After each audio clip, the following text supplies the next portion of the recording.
Tara, the one that had a problem with it. The tarot. Yeah.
p.m. Mr. Crittenden, would you do us the honor of the invocation, please? Yes, ma'am. Let us pray. Heavenly Father, again, I want to thank you for this beautiful day. Thank you, Father, personally for allowing me to see it and to be part of it. Father, I pray for those that are here this evening that you'll give us traveling grace home after the meeting. Thank you for the traveling grace to get here. Father, I pray for our speaker this evening, for each member of the council that's here. Help us to make wise decisions for our people and give them the very best that we can. I'd pray a special prayer this evening for those that are standing in harm's way, the young people that are out there doing their best for their country. Pray, Father, that you'll keep them safe and protect them and be with their loved ones.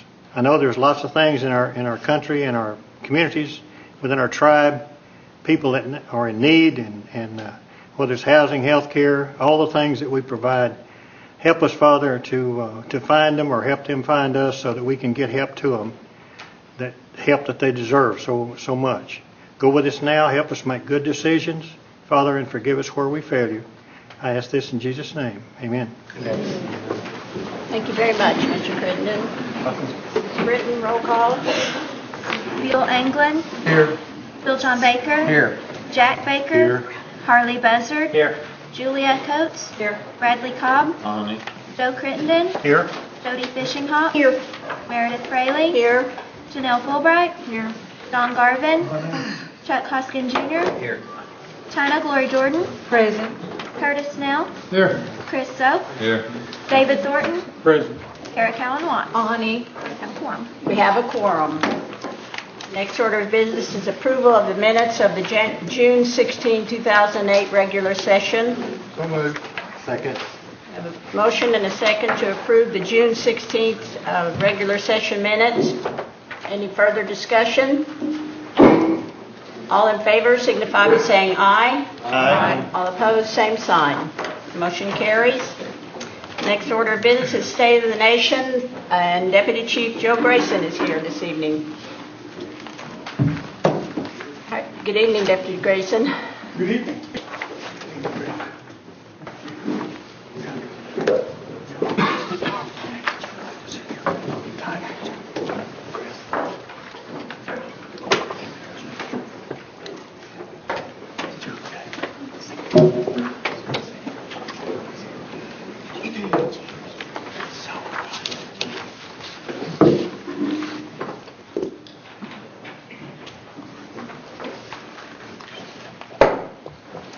The principal chief is unable to attend tonight's meeting.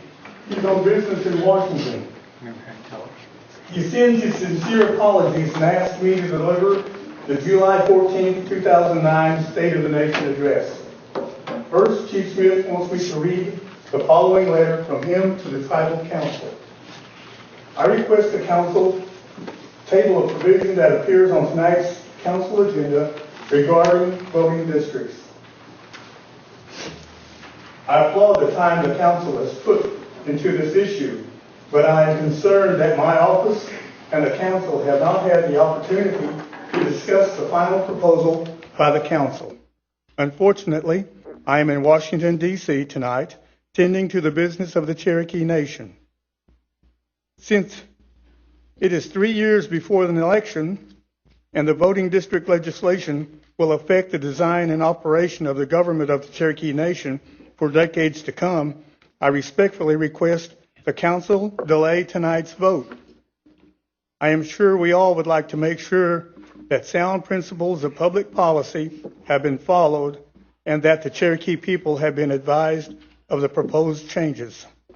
I would ask for a conference with the Council during the time the voting district proposal is tabled to discuss the concerns. This provision has tremendous impact, and I'm committed to doing what is best for the Cherokee Nation and its people. Yours truly, Chad Smith.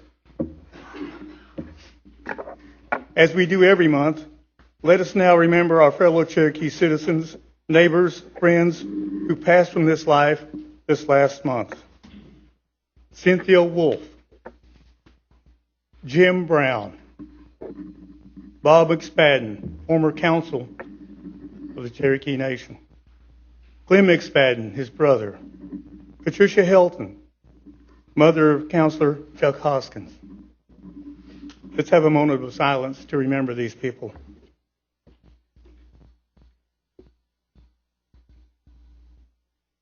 Thank you. Tonight we have 3 veterans to honor. The first is Jack Pettit, son of William and Cynthia Pettit of Marble City. Jack served in the United States Army during the Vietnam conflict, served with Company A Company, 1st Battalion, 502nd Infantry Regiment of the 101st Airborne, the Screaming Eagles. His unit saw some of the fiercest fighting in the war in 1968 when the American casualties were at their highest. During his service, he received the National Defense Service Medal, Combat Infantryman's Badge, Vietnam Service, and campaign medals. Today, Jack is retired and lives in Marble City with his wife, Mary. They have 4 children, Jack Jr., Marie, Michael, and Jennifer. Would Jack please come down?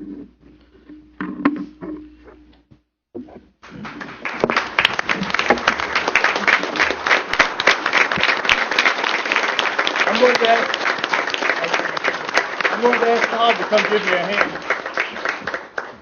Turn this on you, sir. If I stick, you don't be mad.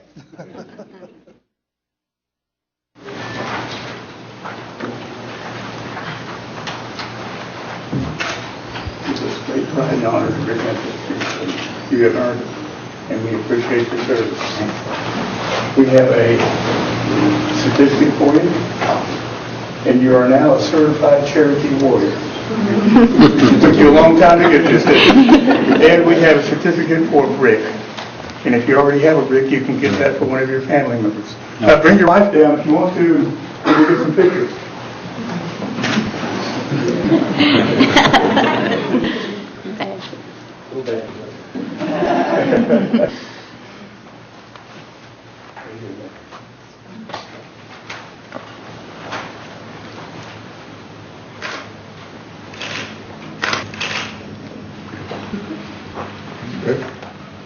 Have your seats, sir.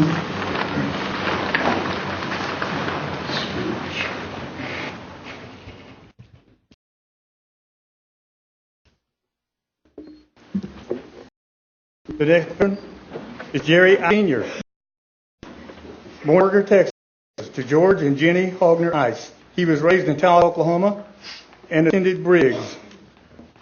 In 1963, he became 5th generation in his family to join the Army.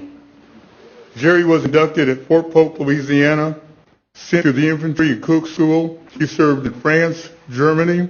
He received an honorable discharge in 1967. Jerry is now retired, lives in Briggs with his wife, Katie. Would Mr. Ice please come down? And his wife.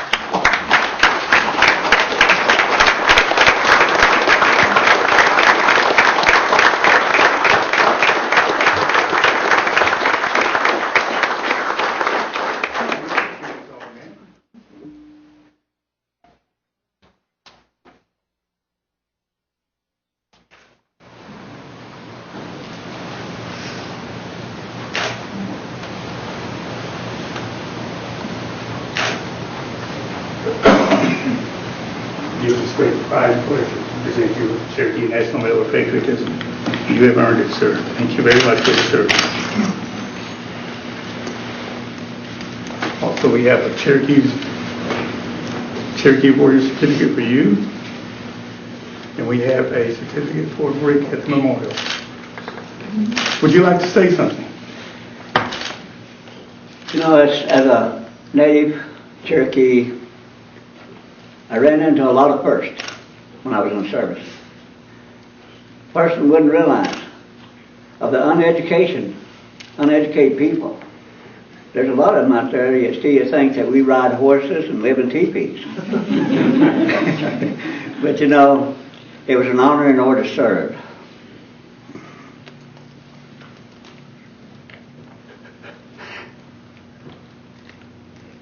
As I said early in time, I am Cherokee by blood, a veteran by choice.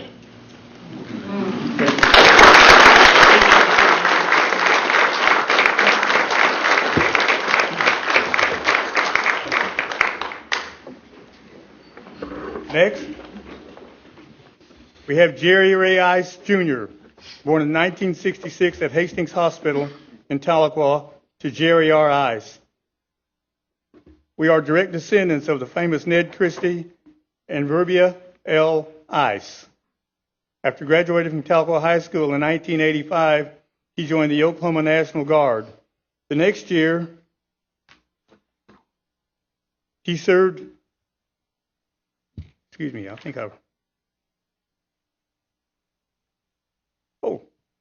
I made a mistake. The next year, he saved several people during a flood and was later awarded the Oklahoma Star of Valor. Jerry joined the regular Army, and he was a sixth generation of Army servicemen.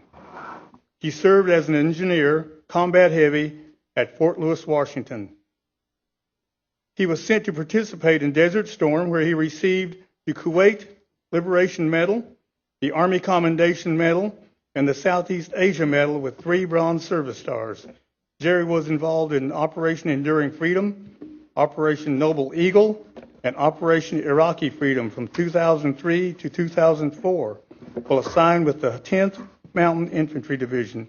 He received a Combat Action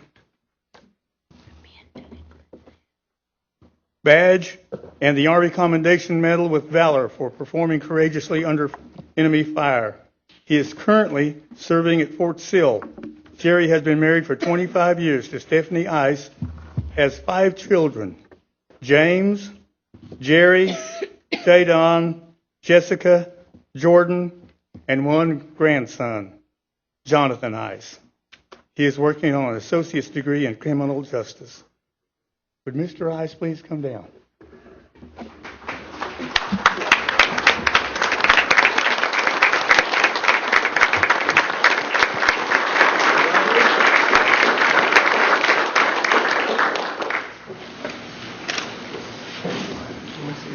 Okay. I will pin this on you. It's a great honor and pleasure to present you with this Cherokee National Medal of Patriotism, sir.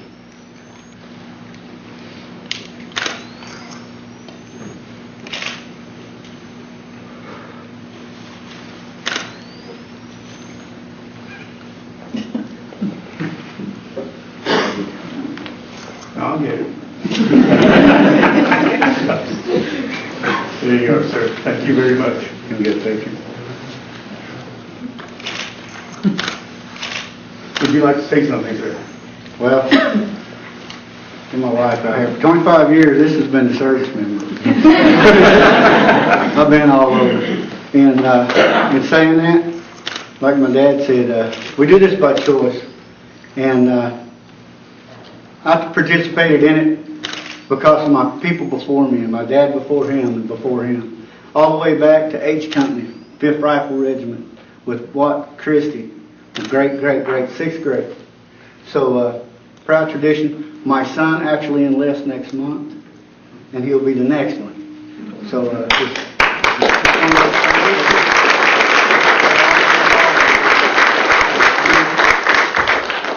my commander's here today, and if you would, sir, brief on the history on military career. I'll tell you, I got the fortunate opportunity to come down from Fort Sill today to see Sergeant Ice get this award, and I was very pleased and honored. It's not something that a commander actually gets to do, to take the time out to travel 3.5 hours to see one of his soldiers get an award like this. So for me to have the chance to come share this with you all, I was very honored. Sergeant Ice works hard for us at Fort Sill, and I see the sacrifices that he makes on a daily basis, the sacrifices that our soldiers, Marines, airmen, the sacrifices that these individuals make to do the job they do. And so I was very, very honored to have this opportunity and to work with somebody like Sergeant Ice and our soldiers. So thank you. Sir.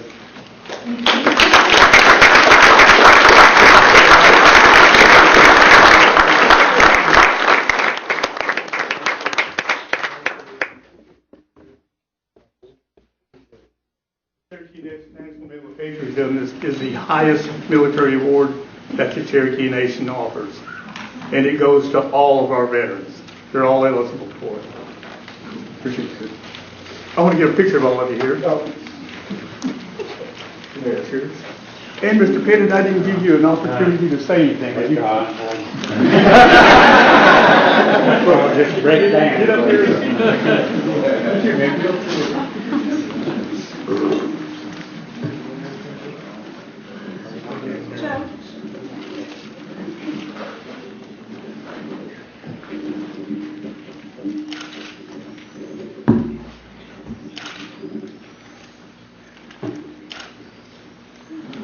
Thank you, gentlemen, very much. We appreciate your service.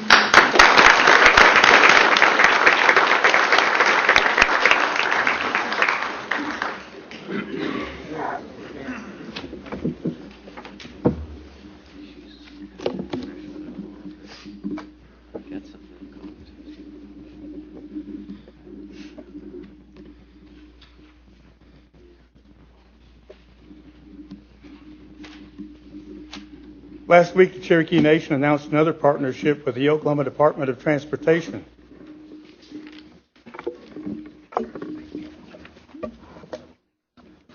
We announced an $11.7 million contribution of land and funds that will help move up the completion of the highway exchange at Catoosa. We have worked with ODOT for several years, and our help has enabled them to address the safety concerns at the highway exchange much sooner.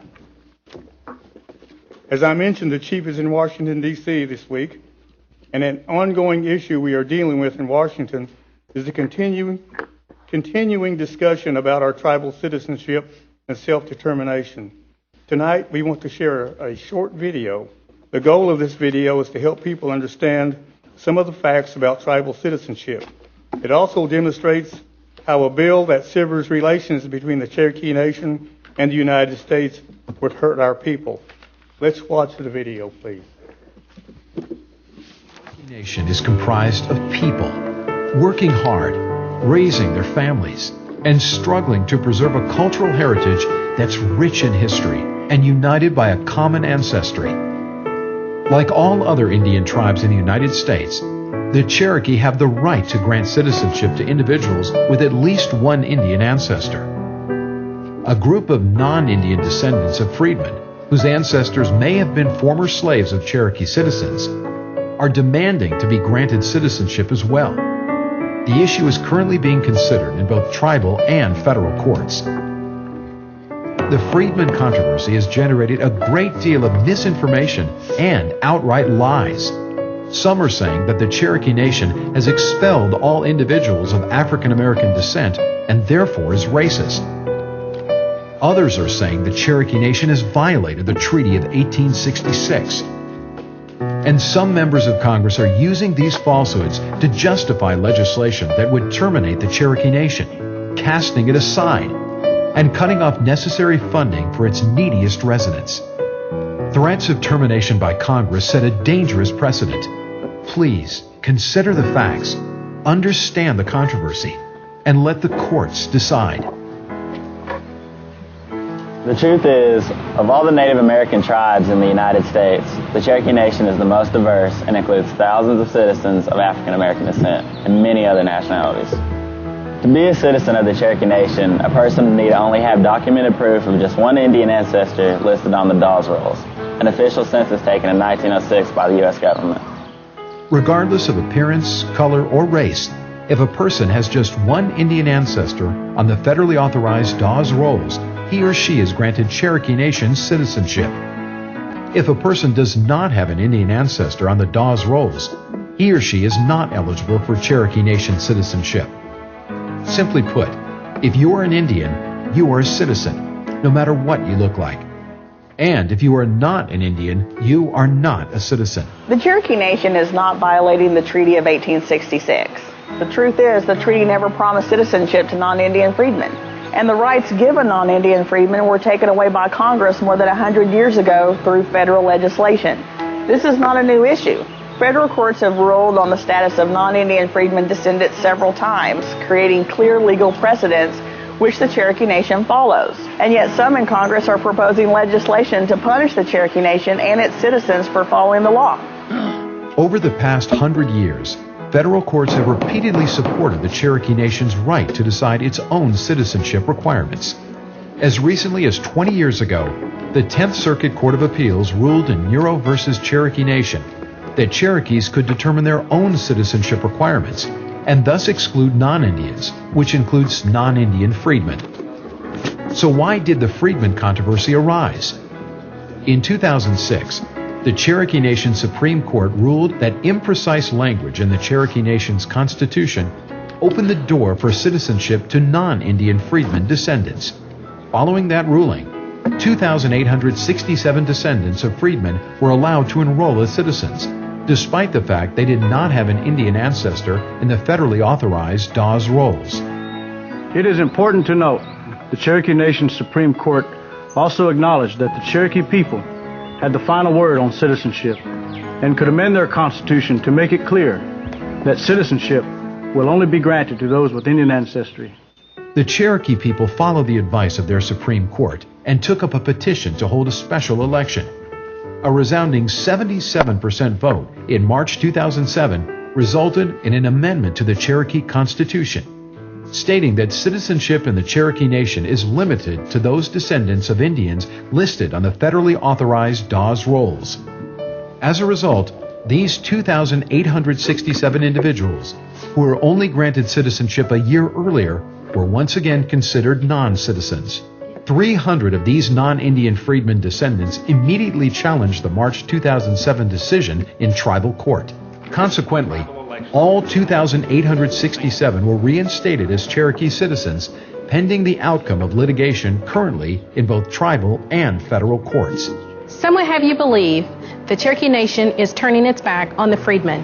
But the truth is, there are more than 1,500 descendants of freedmen, like myself and my family, who have been Cherokee citizens for decades.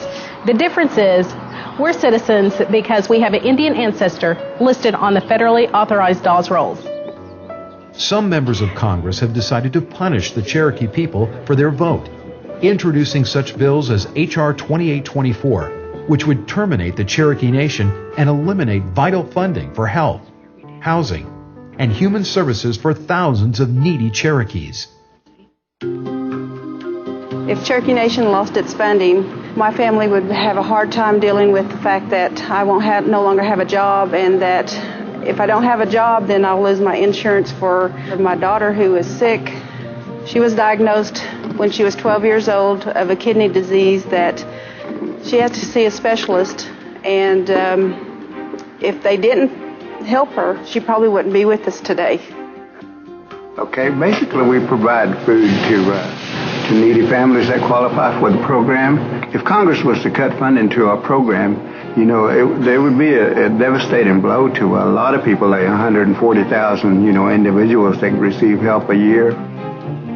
The funding were taken away from Cherokee Nation, I would be without a home, and I wouldn't receive any health care, and without a place to live and without somewhere to go when you're sick and health care, then what do you have? You're left empty-handed. Cherokee Nation has helped me and my family. What we had before was a small 2-bedroom trailer. It's hard to live there because there's so many of us.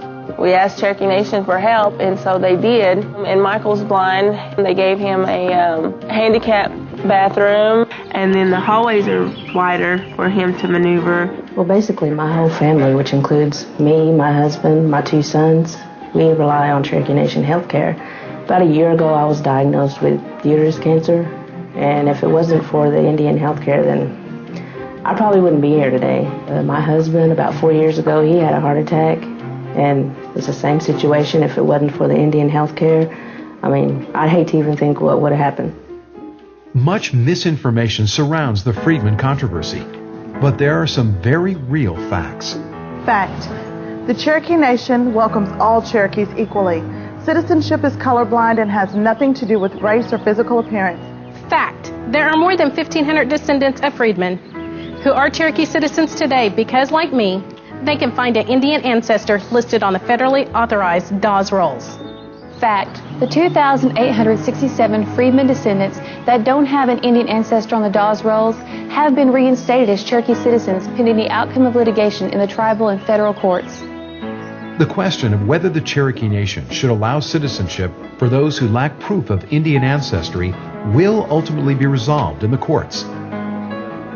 H.R. 2824 and similar appropriations bills unnecessarily punish those who do not deserve punishment. These members of Congress are trying to play judge, jury, and executioner of the Cherokee Nation, despite the fact that no court has found that we've broken the Treaty of 1866, despite the fact that we have the sovereign right to determine citizenship like every other Indian tribe in the United States, despite the fact that the matter is currently being heard in both tribal and federal courts. We are simply asking Congress to respect the authority of the federal and tribal courts and allow the courts to continue the process of sorting out this complex legal matter. If I could speak to Congress, I would tell them to please reconsider going forward with this bill, because the way I feel in my heart about it is the Native Americans have a lot of perseverance, and we have been put through so much. If this goes through, it'll be another round of trying to terminate us. There are thousands and thousands of lives in their hands.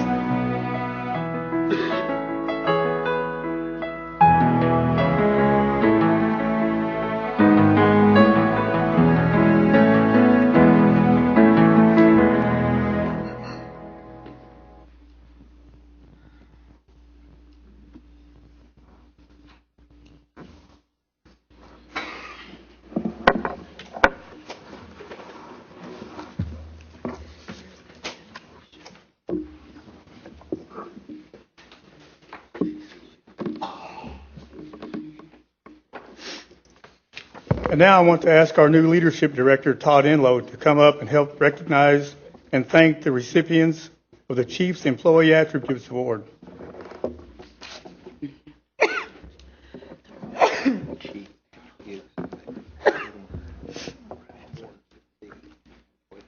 Good evening. During the Employee Appreciation Day in June, we recognized our employees. And so for the last couple of years, we have surveyed our employees, asking them which one of our employees best exhibit our attributes that we hold near and dear. And every year we get back responses of people that send back as short as a paragraph or as long as several pages that try to describe why our employees represent these attributes. So tonight what I would ask, and our attributes are named after employees that have passed, and we want to pay honor to those employees that have passed. So these awards are actually named after employees that have passed in recent history, and we've asked several of the family members to come in of those past employees so that they can be honored as well. What I'd like to do is, as I read through these, the family members of the past employees, if you would please stand and be recognized, and then I'll announce the employee's name. If you would, with the employees, please come forward. The first award is the Nellie Taylor Award, and it is the award for responsibility. And basically we characterize that by doing what is right in all that you do and take ownership of your actions.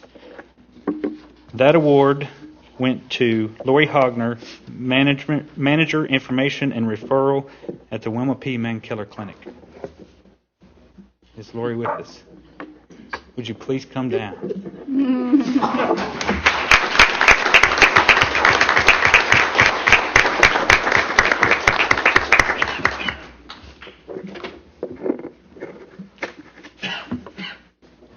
The second award is the Donald C. Guy Jr. Award, and this is for cooperation or cooperativeness.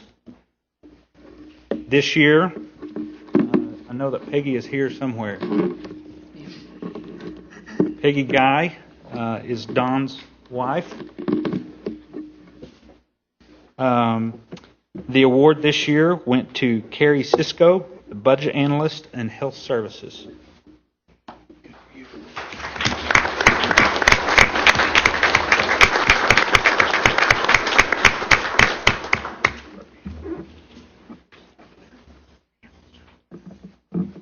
The The next award is the Clifford Hendrickson Award for Self-Confidence. This year's award went to Rodney Sumner of Health Information Systems Administrator.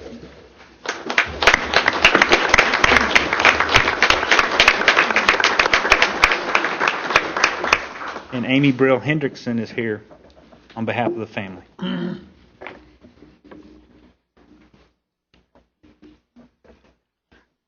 The next award is the Nancy J. Miller Davis Award for Communication. That award this year goes to Leanne Dreadfulwater, Coordinator in Media Communication Relations.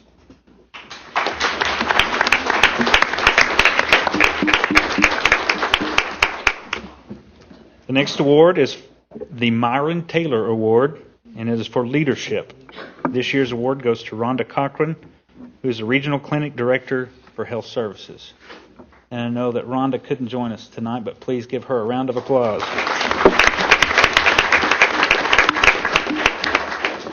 The next award is the Irene Goodnight Award for Integrity, and that goes to Louise King, Center Manager, Finance and Administration for Talking Leaves Job Corps.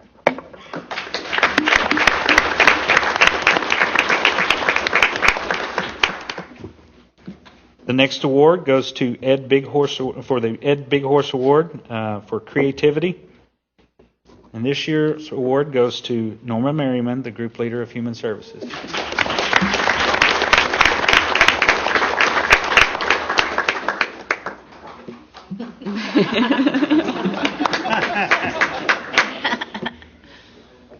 Are you going to have to pay them for that?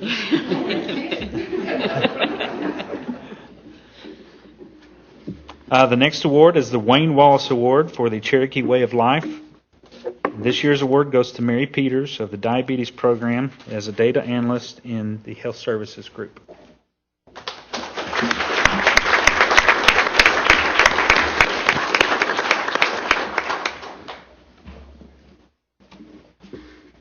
The next award is the Shelby Washington Award for Committed. This year's award goes to Dallas Pettigrew of Child Welfare Services Specialist in Indian Child Welfare, part of the Human Services Group.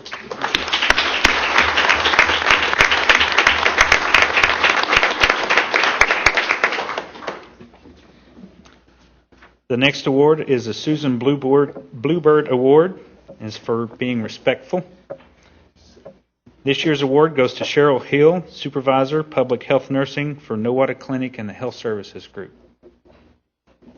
And I don't think she was able to make the journey this evening, so please give her a round of applause.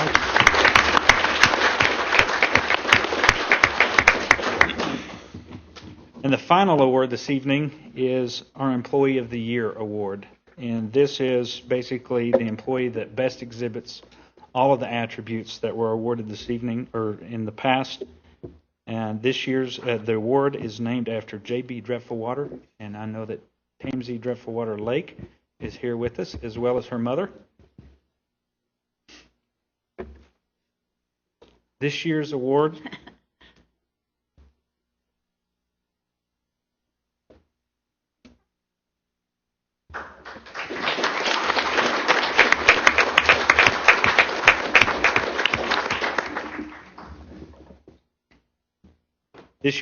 goes to Cynthia Sturgis, registered nurse with the Bartlesville Clinic in the Health Services Group.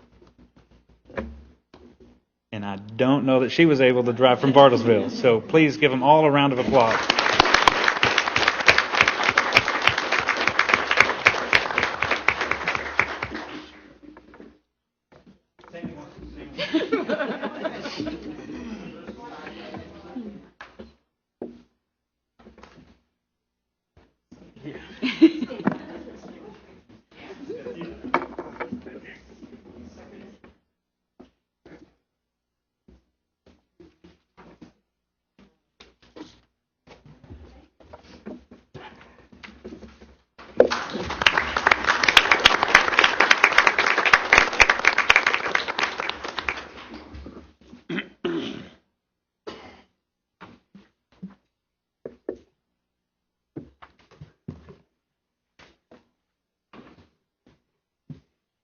Well, I believe that concludes the State of the Nation. Council, thank you very much.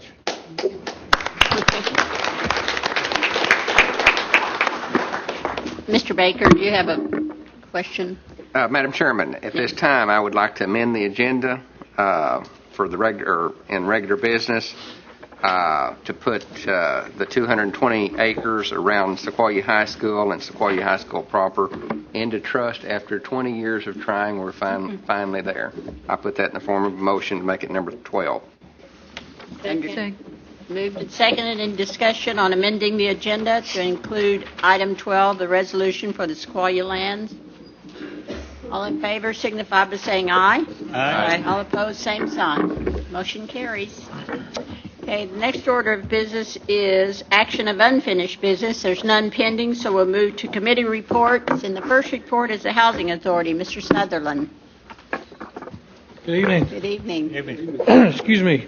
Have a brief report this evening. The Housing Authority's regular board meeting will be tomorrow evening at the Eileen Hogner Administration Building Conference Room. Meeting begins at 5:30. The agenda is rather lengthy since the board was unable to meet in the last month in June. One of the issues that the board will be taking up is assigning the Title VI notes and mortgages to the Cherokee Nation. As you all may or may not know, back in 2002, the tribe took out a Title VI loan. And with the Housing Authority assigning the notes and mortgages to the tribe will be solely responsible for to the creditor and take the Housing Authority out of the mix there. The Community Shield program is close to having 2,300 active participants. Don't have a number of claims that have been made under the Community Shield program caused by the April storm damage in Muldrow, but the Housing Authority itself had approximately 60. We're working them as fast as we can and by priority.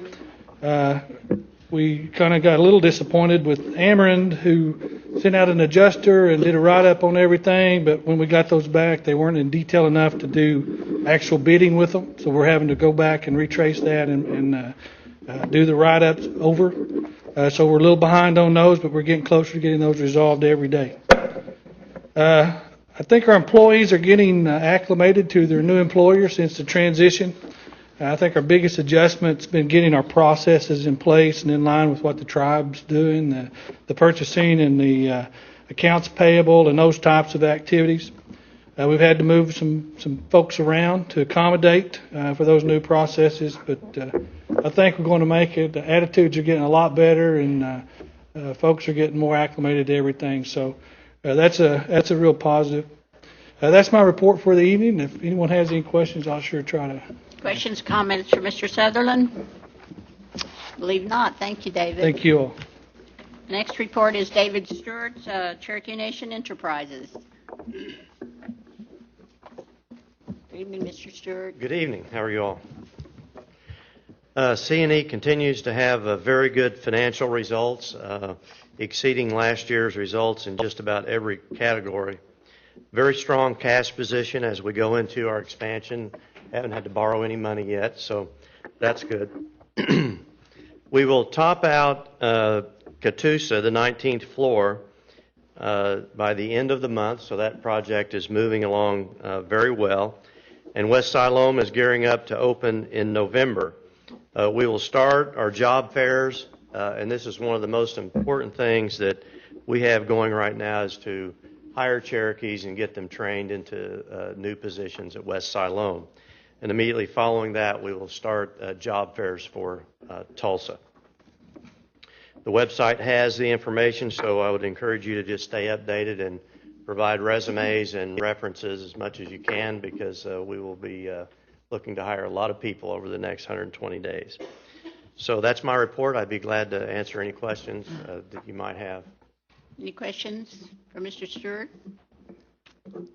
It's not. Okay. Thank you. Thank you. Brian Collins, Cherokee Nation Industries. I was at your facility last week, and they were very busy there. Well, great. I'm glad you were able to make it. I'm sorry I missed you. I heard you came in, and Yeah. I'm hoping they were Good tour. busy working, and the shop was really Yeah, full. they were. Well, good evening, Council. My report tonight's brief. It's on our June results.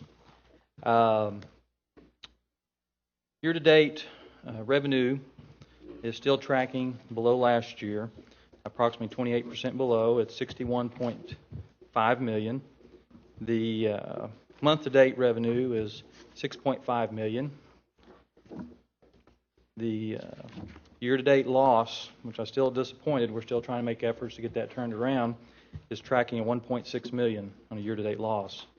A lot of that is still because of an erosion in our construction and the recession that's affected our telecommunications, but we are seeing a lot of trends and changes towards what we're doing. We have 362 employees, 84% Cherokee. Some of the highlights that's been still going on over the last month that we haven't really talked about is that we signed a contract to build a warehouse expansion in Cleveland, Oklahoma. It's a $700,000 project. It probably will grow from that number, but it's an item, a new public job that we have. Also, we, as you may have read in the paper, we had purchased the Alps grocery store next to the Walmart building in Stillwell, and have started remodeling that. And it looks great. If you have an opportunity to be in Stillwell, drive by and take a look at it. It really is a great opportunity. And a lot of our customers that we seek out in aerospace and defense is if you don't have open space, they're not going to come and grow with you. And that's one of the biggest clues that, or not, I shouldn't say a clue, one of the biggest resources that we need to always keep in mind is having resources available to us. Training programs. Today we started new training programs. I'm going to say approximately 20 to 25 more trainees in place. We have direct touch workers. It bounces anywhere from 170 to 180, and we're trying to get up to about 225, and it's going to take us about 60 days to get up to that point. It's one of the other things we're doing is we're investing into the technology side for the employees at Stillwell. We're looking to go to a paperless environment. We have actually started doing beta testing to actually save trees. And I know, Meredith, you probably know, and maybe a few of the others might know, the amount of paperwork that it takes to process the orders. We spent just 1 week alone, one person alone did nothing but copying orders. And we're pushing that to an environment that'll be able to be at our hands, or the technology right there with the workers on the floor, actually putting monitors in on the workstations. And so I see over the next year a major investment to put us in the leading edge. Instead of trailing competition, we need to be out there pushing, and that'll give us an advantage in the marketplace. Our next board meeting is July 28th at the Tulsa office at 2 o'clock, and that concludes my report. Any questions, comments? Yes, Mr. So. I would just like to say that, Mr. Collins, I saw an article in a publication that was circulated around certain parts of the state that was a really nice article about the Cherokee Nation C&I enterprises and things like that. So it was a nice read. Great. I appreciate that, and we hope to have more of those too coming up soon. So the only other last thing is we are planning and working towards setting up a kind of a little grand opening of the Stillwell facility, and hopefully have invitations out here in about a week with a date and time. Any other comments, questions? Thank you, Brian. Thank you. Final report is Brad Carson, Cherokee Nation Business. He was here a few minutes ago. He was, Mike, do you see Brad out there?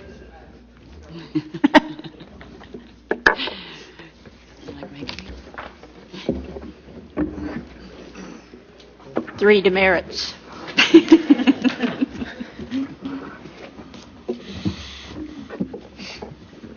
My apologies, Madam Speaker. I was conferring with the council's lawyers out front on some quasi-important business, at least.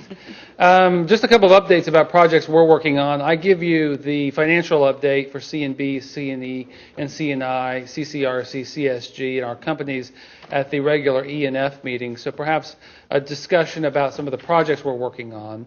Some of these things are known to councilors who I talk to on a fairly frequent basis. The landfill is proceeding. We have selected a construction firm to begin that process. We've also selected, at the council's urging and with the presence of Madam Speaker and a couple of other council members, a firm to conduct the comprehensive environmental survey of the landfill, as was requested by this council in previous meetings. We've also identified another firm to do a status quo environmental check in anticipation of further legal developments that might occur against ICI and other operators of the landfill. We are also in the process of updating all the employees of the landfill about what CNB's operations of the landfill will mean to their careers. And as I've talked with Councilor Gloria Jordan and others, this should mean no effective change to their benefits, to their pay. It should be a seamless transition to CNB, and so that should be pleasing to them. We're also going to hire a couple of new people with landfill expertise, recycling expertise, environmental expertise, marketing expertise, so that we can make sure the landfill is run both safe and profitably. There'll be a lot of activities over that over the next, really over the summer, over the next 3 or 4 months. There's also a number of other projects going on that we hope to announce over the summer, a couple of joint ventures, a couple of acquisitions that we are trying to finalize that should be of great interest and offer some interesting employment opportunities to the Cherokee people as well. Finally, we're in the midst of the budget process right now. Of course, we have a line of credit from the Bank of America that this council so wisely authorized, and so that will be tapped into, and we'll have better information as we complete this budget process about what the maximum drawings on that will be and when the timing of that will be, something I know that Councilman Baker has often been inquisitive about. So I will keep you abreast of those issues as well. That is all I have to report, Madam Speaker. I apologize again for my tardiness, and Mr. Garvin. Questions. Brad, do you have anything to share with us concerning wind energy? We are. Anything going with anybody? Absolutely. You know, I often talk about these kind of top-level projects here, but we have about probably 30 other projects we're working on at the same time in its development phase. Wind energy is at the top of that list. Working closely with CNE, who's driven that process over the last few years. But as they expand in their casino and hospitality enterprises, we're trying to take over a lot of that work that really doesn't fit into their portfolio. We are doing a couple of things with that. They have done a lot of work already in terms of wind energy. Obviously, this has got a lot of media play in the last few weeks with T. Boone Pickens and other people being very interested in that. We're working closely with some financial institutions where we can finance that. You know, the interesting thing about wind energy is it's got a component of selling the energy into the electricity grid, but it's also very much tax-driven. And we, as the Cherokee Nation, as a government, don't concern ourselves with many of the tax benefits from that. So it's going to have to be a partnership with people who have an appetite for the tax benefits, and we're working out to them. And so, you know, my hope, and we just had a meeting on it this afternoon, is that we can quickly drive that to completion. And my hope is our preliminary work at CNB says it's a very viable project, and we hope to be the first Indian nation in the country to be involved that heavily in alternative energy. Sounds good. Thank you, Madam Speaker. Ms. Fishinghawk? Yes, Mr. Carson. I had posed some questions, and it had to do with tribal counselors doing business with CNE and obtaining contracts, and my questions have still not been answered that I asked. As we spoke of on Friday night, I told you I would be here tonight, and I would be happy to talk with you after the meeting about those and the developments on those, Councilwoman. Okay. You've got the paperwork, then that's fine. Thank you. Any other questions, comments? Thank you for the report. Next order of business is old business. There being none pending, we'll move on to new business. Item 1 are the Taro certifications. These generally don't come before the council in just one lump sum like this, but Ms. Gloria Jordan, would you like to explain why they're here as a separate item? As you said, Speaker Fraley, normally the Taro certifications do not come to this body. They come to the committee meetings only. Due to an oversight last month, when the list came to us, they failed to have the ownership and percentage of ownership and necessary documentation. They were tabled until this, I don't believe it was tabled, it was sent on to this meeting with the understanding that that information would be provided prior to the meeting. It has been provided and given out to the council tonight, and I would suggest with this additional information that, and would put it in the form of a motion, that we approve these tonight so that the companies that are needing this certification to offer bids can move forward. I put that in the form of a motion. I'll second it. Moved in second. Any discussions? Mr. Baker? Madam Chair, I am puzzled. It starts off with vendors recommended for approval, and the very first one says any further documentation. The second one says disapproved due to broker. The fourth one says approved, needs to show proof of tribal membership before going to the council house. The sixth one says denied, did not a member of a federal tribe, and this is all under to be recommended for approval. So surely there's a... John, may I respond to that? John Overrecker met with us this afternoon, and he's asking you to approve the ones that have all of their documentation and meet the 51% ownership, and they've got approved out next to them. They're still working on the others. But the one, Madam Chair? Sure. The one that says approved need to show proof of tribal membership, that's not... Yeah, that will not go forward. Okay. It's only the ones that have the approval next to the body of their information. I think we even had one in here that wasn't a valid tribe. Okay. As long as we follow what everything says and not just the headline. He also indicated that from this point forward, at y'all's request, that they will have, or will go through all of the renewals just like they go through the new request. They will check the information again to make sure that they are still eligible for certification. And I think that was the question that we had at the committee meeting. Any further discussion? Call for the question. Question's been called. All in favor of approving this list of those that are approved by the committee signify by saying aye. Aye. Aye. All opposed, same sign. Okay, motion carries. Item 2 is a resolution authorizing an application for funding through the Oklahoma Office of Juvenile Affairs. Councilor Buzzard. Yes, this resolution is for the Cherokee Nation Department of Children, Youth, and Family Services. They're applying for funding in the amount of $302,851 to supplement the operations of emergency shelter and supportive services of the John A. Ketchert Youth Service Center. I put that in the form of a motion. Second. Moved in second. Any discussion? Any discussion? All in favor signify by saying aye. Aye. All opposed, same sign. Motion carries. Item 3 is a resolution amending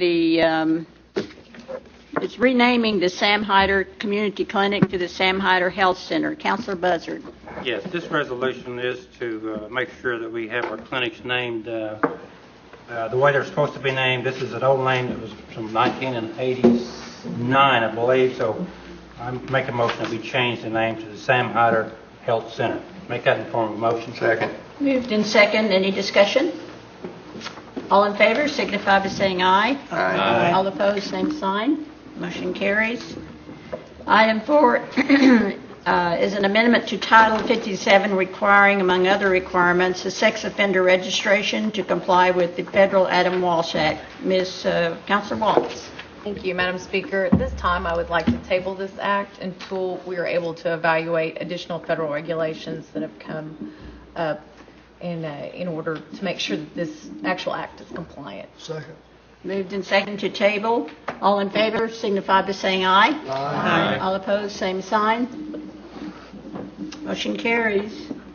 Mr. Hoskin. Madam Speaker, I just wanted to note that I agree with Councilor Cowan-Watts that additional studies needed. We certainly do applaud her work on this legislation.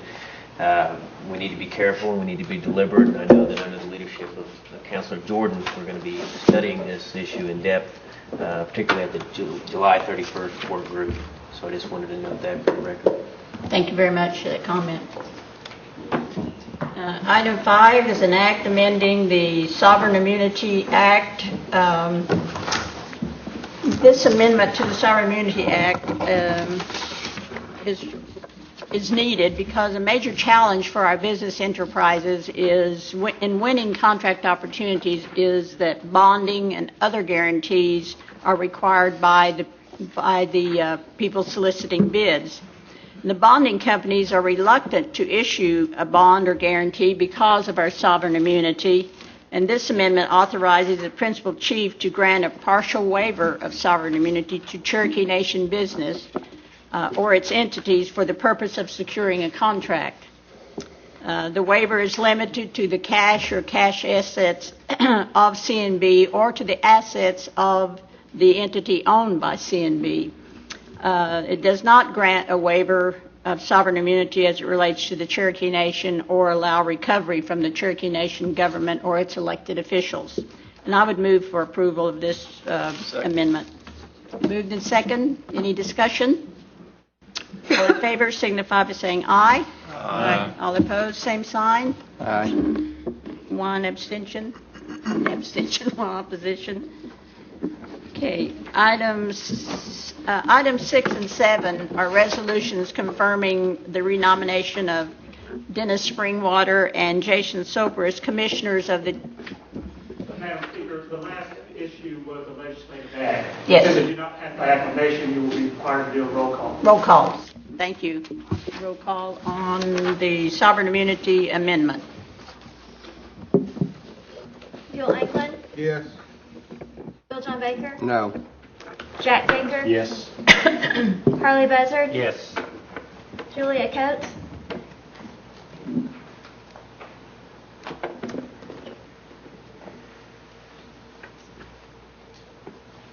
Oh, aye. Yes. Bradley Cobb? Yes. Joe Crittenden? Yes. Jody Fishinghawk? Yes. Meredith Fraley? Yes. Janelle Fulbright? Yes. Don Garvin? Chuck Hoskin Jr.? Yes. Kinda Glory Jordan? Yes. Curtis Snell? Yes. Chris Soap? Yes. David Thornton?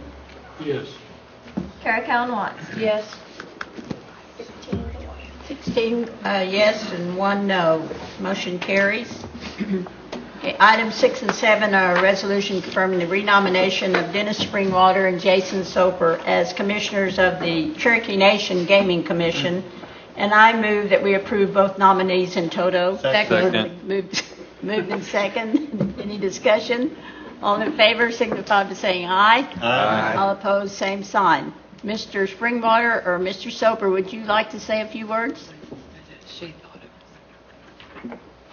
Both of us, I'd just like to say that we've both been honored to serve for the past few years and it's a privilege to continue serving. We take our position seriously and we look forward to continue representing the interests of the nation as commissioners of the Gaming Commission. So we appreciate your confirmation. Thank you. Thank you for your service. Mr. Springwater, very few words. Well,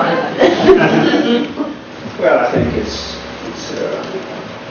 quite an experience to serve in such a commission. You know, I've served on a lot of commissions in my career with the government, but you know, I think this takes the cake. So our job is to protect Cherokee money, and you know, if you take chips, you're not going to be handling our money. So appreciate the confidence. Thank you very much. Item 8 is an amendment to the Cherokee Nation Limited Mixed Beverage Sales Act. Oh, I'm sorry. Did we not vote? I thought we did. All in favor signify by saying aye. Aye. All opposed, same sign. Sorry about that. I was already putting you in. We did vote. I thought we did. I think we did. I did. Mr. Garvin, quit confusing me. We did vote. Oh, we did it twice. Oh, you know, we did it twice. That's right. Okay, item 8 is an amendment to the Mixed Beverage Sales Act. This act was before us last month, and the motion to approve failed because a majority of tribal council members did not want to eliminate the excise tax placed on mixed beverage sales. It is for us again, but includes that excise tax and also includes a prohibition on serving intoxicated persons.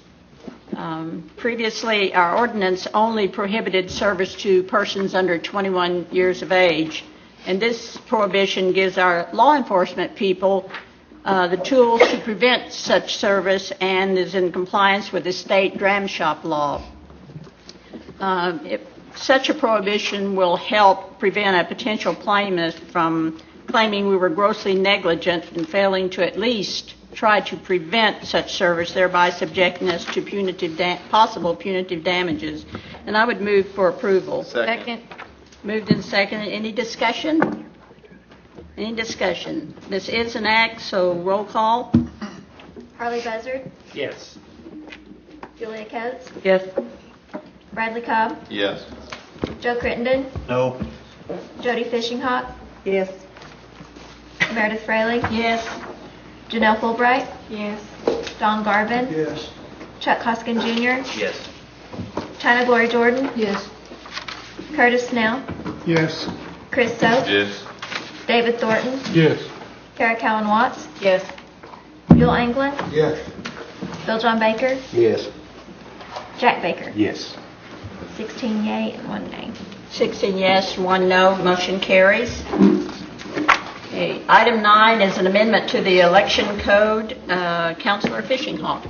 Yes, Madam Speaker. Pursuant to the mandate of the Cherokee people through adoption of the 1990 Constitution in 2003, the legislative branch was directed to redistrict the 14-county jurisdiction to afford a reasonably equal representation of the citizenry.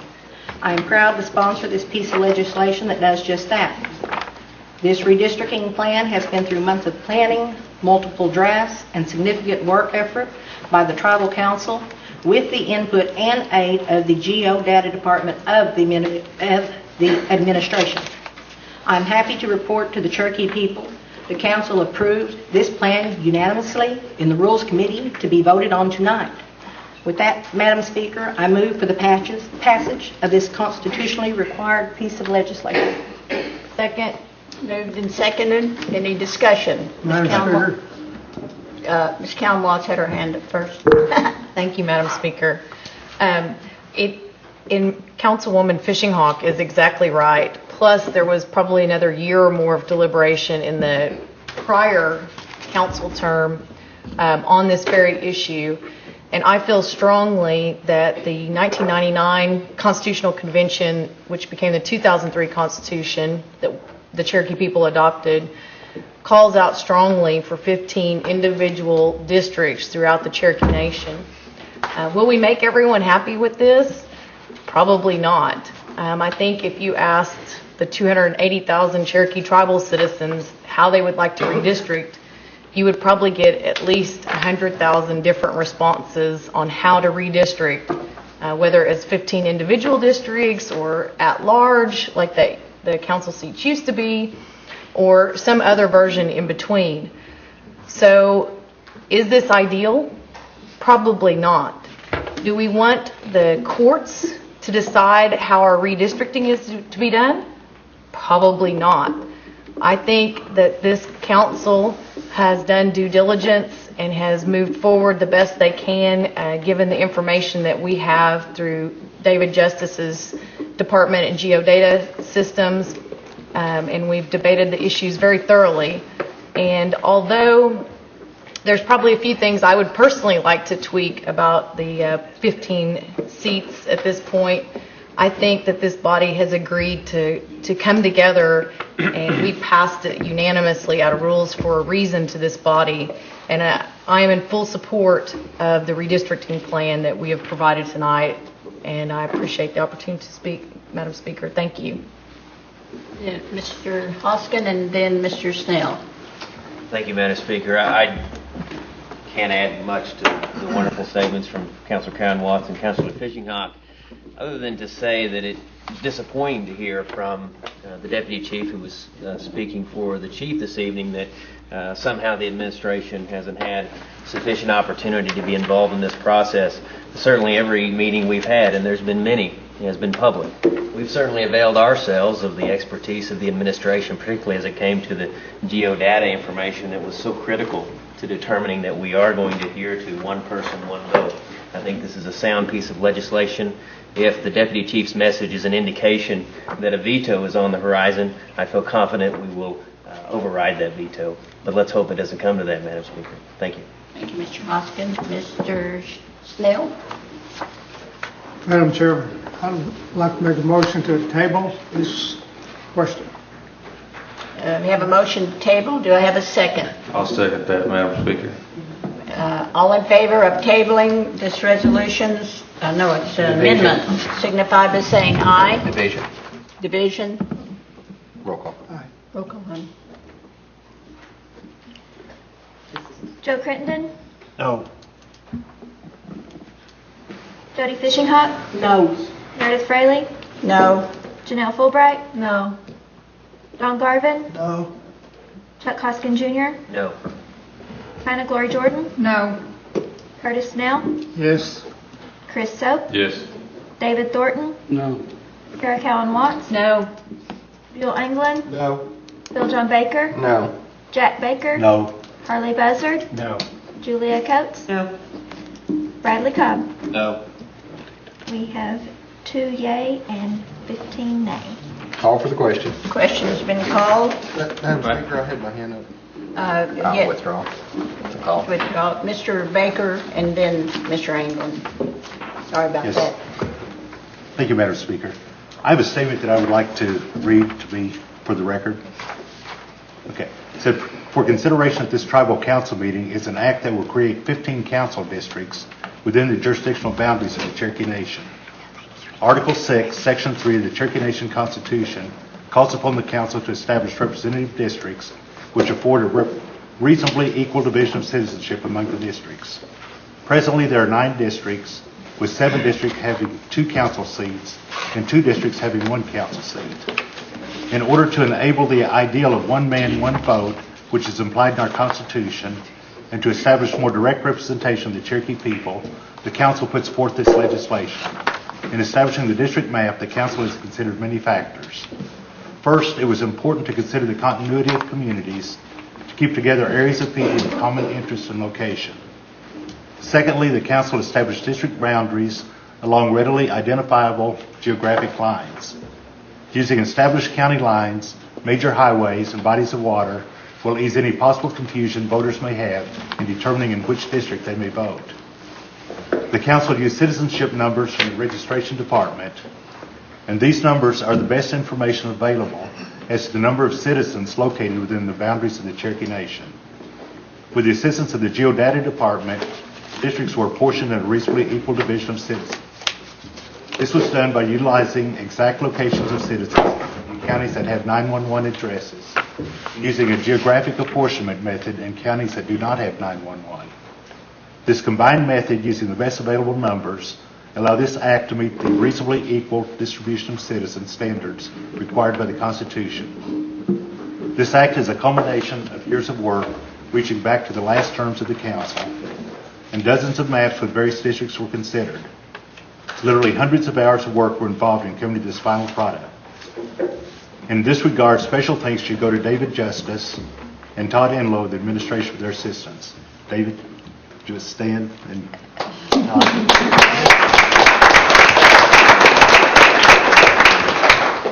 You won't get a raise. Okay. Thank you, Madam Speaker. Yes, Mr. England. Thank you, Madam Speaker. I'd just like to ask Councilor Fishinghawk, I'd like to make a friendly amendment, just it's a typo. In District 14, which is my district, I'd like to add Tulsa County instead of just Tulsa. Accepted. Yes. Mr. Hoskin, do you have, okay. Okay, with no other changes? Okay, this is an amendment, it's an act, roll call. Yes, it is. Where are you? Yes. Before final passage, as I stated in the Rules Subcommittee this afternoon, I would recommend 2 amendments to be made on the floor here tonight. You already changed it. One amendment would be to strike Section 5, subsection D of this act. And the other amendment would be to strike the last 2 sentences of Section 5, subsection C of this act. I would recommend a motion to that effect. Do I have a motion? Ms. Townlott? As a friendly amendment? Yes, it Councilwoman is. Fishel? Do I have a motion to amend the act, including the changes that were recommended by Councilor Hembry? Mr. Hoskins? Just point of order, Madam Speaker, just so I have a handle on which document we're talking about. We're talking about revision 1 that was distributed tonight. Yes, that's the only one I have before me here. Very good. Ms. Glory Jordan? Yes. Would you accept one other friendly amendment? Those on east and west? It's up to you. I think in keeping with the other districts that have just split north, south, east, west, that District 1 and 2, we should call it Cherokee East and Cherokee West. District 1 will be Cherokee East, right? Correct. And District 2 will be Cherokee West. You accept that amendment? Yes, you know. Dr. Cobb? Since there's some question, I have revision 1. I just want to make sure what we're voting on, District 13 says Keeler. Is that correct? Correct. Thank you. Yes, Ms. Watt? Madam Speaker, I may just be confused, but was that the amendments offered by Councilor Attorney Hembry? Was that okay, acceptable as a friendly amendment accepted by Councilwoman Fishing Hawk to delete those sections? Was that? Yes. Okay. Correct. Thank you. Okay. Everyone clear? All minds clear? Call for the question. Question's been As called. amended. Question's been called as amended. Roll call, please. Tom Garvin, Yes. Chuck Hoskins Jr., Yes. Anna Glory Jordan, Yes. Curtis Snell, No. Chris Soap, No. David Thornton, Yes. Kara Cowan Watts, Yes. Bill England, Yes. Bill John Baker, Yes. Jack Baker, Yes. Harley Buzzard, Yes. Julia Coates, Bradley Cobb, Yes. Joe Crittenden, Yes? Jody Fishing Hawk, Yes. Meredith Fraley, Yes. Janelle Fulbright. Yes. We have 15 yea and 2 nay. 15 yes, 2 no, motion carries. Okay, item 10 is a resolution guaranteeing funds for restoration and preservation of Chilocco Indian School campus. Mr. Baker and Mr. Baker. Mr. Baker. Yeah. Madam Chairman, there is no doubt that our Cherokee Nation has a long history with Chilocco. Many of our tribal leaders, many of our elders went there. Several council people have come from Chilocco, deputy chiefs, and it's well known all over the United States, all over Indian country. And it was originally in the Cherokee Nation, and although there are several tribes that have a portion of it, it has fallen in terrible disrepair. And so a proposal came from Chilocco, from the Chilocco Benefit Association, where some of the tribes are trying to get together. The Seminole Nation has made an offer to help fund a loan for this association to try to put these buildings back in repair, and with a hope and a dream that it may be a national museum of the American Indian satellite. And but I think we have an obligation to help keep this part of our history alive. And we passed through council an amendment a resolution to guarantee a loan of $300,000. At the last minute, we talked to the chief, and he wanted a little leeway to give us the opportunity to either loan it directly or rather than waive sovereign immunity and those kinds of things, which I think is a reasonable offer. So anyway, an amended from what came out in our committee meeting is in front of you. And basically the only changes are in the be it resolved.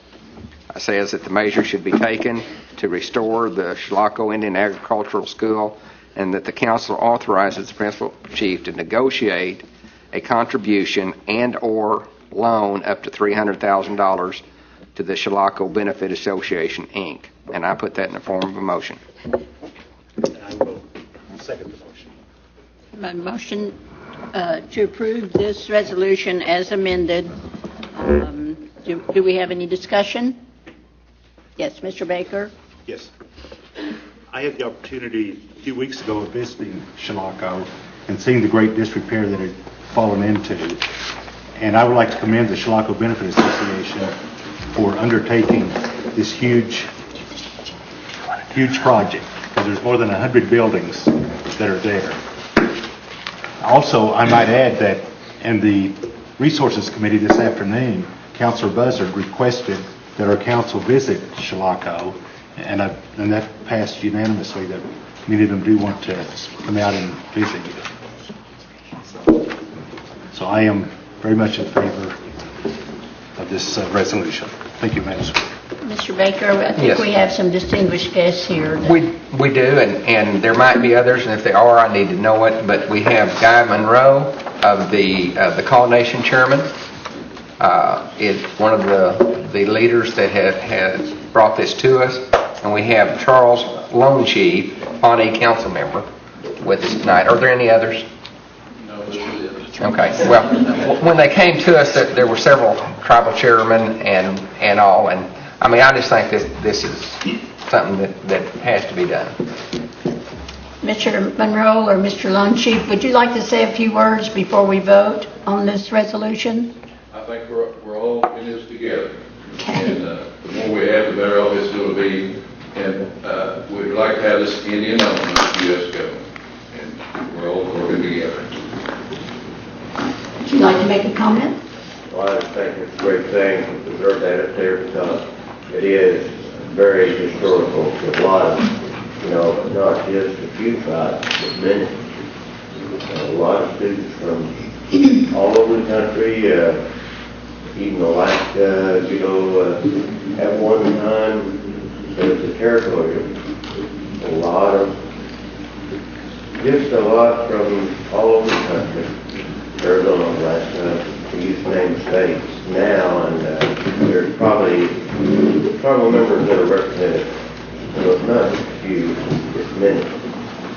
And I'm a strong proponent that someday in the future, all tribes are going to have to unite to have more of a, stronger voice in our national government. Thank you. Thank you. Thank you for your time being here tonight and for working on this restoration. Any other discussion? All in favor signify by saying aye. Aye. All opposed, same sign. Motion carries. Item 11 is an amendment to including as Mod 9 to the 2008 fiscal year budget. Mr. Baker? Yes, thank you, Madam Speaker. This modification in the budget shows an increase in general funds of over $500,000. It also provides for payments to the Tribal Youth Council for their trip of over $7,500. The Housing Authority, the Housing Accessibility Program of $200,000. It pays off the final payment for the old Homeland building and the Facet Industrial building of $42,000. It also provides for $40,000 for the artwork for the Sequoia High School Multipurpose Center, with a net increase of funds of approximately $226,000. And I move for its approval. Second. Moved and second. Any discussion? Mr. Hoskins? Madam Speaker, inasmuch as Mr. Evans' narrative is a part of the budget modification, I want to note that a particular line of the law enforcement funds, it's brought to my attention that it indicates Nowata Police Department. It should be Nowata County. And that was certainly the intent, and I think that's the paperwork that's gone out. I think it's just a typographical error, perhaps, drafting error, and I would put that in the form of a friendly amendment, just directing your attention to the law enforcement funds, the final line item. Nowata County versus the city of Nowata, It correct? should be Nowata County instead of Nowata Police Department. Okay. Yes. Thanks. Okay. Any other discussion? Roll call, please. Acclamation. By acclamation, all in favor signify by saying aye. Aye. All opposed, same sign. Motion carries. Okay, item 12 is the resolution to place Sequoia School lands in trust. Mr. Baker. Yes, I think I pretty well gave the whole show in amending the agenda. This is something that the tribe has literally worked on for 20 years, and we've had resolutions 2 or 3 times, but never did we get all the chunks of property together at one time in one resolution that they could, put in the Federal Register and actually make this happen. And we have a gentleman from Bureau of Land Management that has come and helped put this together so that we can get it right and get 220 acres of our homeland put back together, joining this complex. So I put it in the form of a motion. Second. Moved and seconded. Any discussion? Any discussion? All in favor signify by saying aye. Aye. All opposed, same sign. Motion carries. Moving on down to announcements, I think Jason Lowe from our Youth Tribal Council has an announcement to make in regard to the Cherokee Arts Institute. Thank you for being here tonight, Jason. Thank you, Chairman. Osies Nikad, Osali Helig, Luka. Kasnulwai Tauton, Jomi to Wayans Katu, Jochitel Fans, Jochilawiko, Salagia. I'm, like she said, my name is Jason Lowe. I'm from the Youth Council, and I've been had the opportunity to work with the Cherokee Arts Institute. Started today, actually, and or yesterday night. But anyway, they're going to have a talent show on Wednesday, the 16th, at 8 p.m. and they wanted everybody to know that they were invited, and they'd really like people to be there. It's a Cherokee Arts Institute. You have to be Cherokee to be in the Arts Institute, and it's there's going to be all kinds of different talents from all kinds of Cherokee kids, from 9th grade all the way up to seniors that graduated this year. So, what was the date again? July 16th. July 16th? Yes, this Wednesday. Where? At the Sequoia, the new gym. At the Sequoia new gym. All right. What time? At 8 p.m. Okay, yeah. So, that's... Yes, Mr. So. Yeah, Madam Speaker, well, we've got JC here. The Youth Council just recently came back from a trip to the Crow Nation, I believe it was. And I was wondering if he could give us a brief report on that experience. First of all, I'd like to thank you for giving us the money to be able to go on that trip. We stayed in Hardin, Montana, and it's just right off the res. And while we were there, we got to do all kinds of cultural exchange. We sang Cherokee songs, and they sing Crow songs to us. We also got to participate in a traditional sweat, and that was different. I've never done it before, but it was a really cool opportunity. We learned all kinds of things. One of the things I shared with Mr. Soap earlier was that to be elected to their council or be their chairman, you have to be bilingual in Crow and English. because all of their business is conducted in the Crow language. And I thought that was real interesting to learn that nations still do that. Great. Good report. Thank you. Any other announcements? Not that I know of. Thank you, JC, All right, for we're done. coming.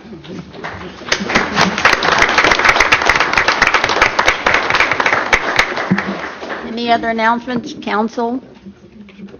Entertain a motion to adjourn. So move. Second. Moved in second. All in favor, aye. Aye. All opposed, same sign. Stand adjourned.